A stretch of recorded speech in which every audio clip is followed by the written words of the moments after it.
యేసుక్రీస్తు ప్రభు రక్షకుడిగా, మెస్సియగా, ఇమ్మానుయేలుగా ఈ లోకానికి వచ్చాడు. రక్షించువాడు, తన ప్రజలను తన పాపం నుండి రక్షించేవాడు. ఈరోజు ప్రతి ఒక్కరికి రక్షణ అవసరం. మన నిత్య జీవితంలో ప్రతి ఇంటికి కూడా రక్షణ గోడ, అలాగే మన కంటికి రక్షణ కనురెప్ప.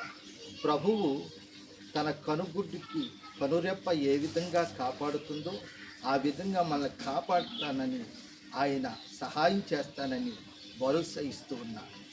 రెండవదిగా, అభిషక్తుడైన మెస్సియగా ఆయనే రాకపోతే మనకు నిత్య జీవం, నిత్య సుఖము, సంతోషము, ఆనందము, విడుదల రాదు. ఆయన మెస్సియగా వచ్చాడు.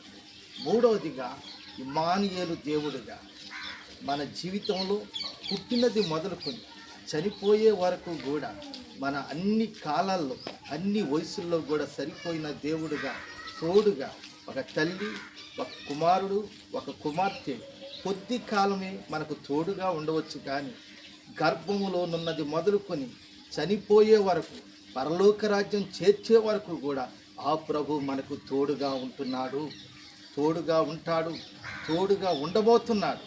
ఆయనే ఇమ్మానుయేలు దేవుడు,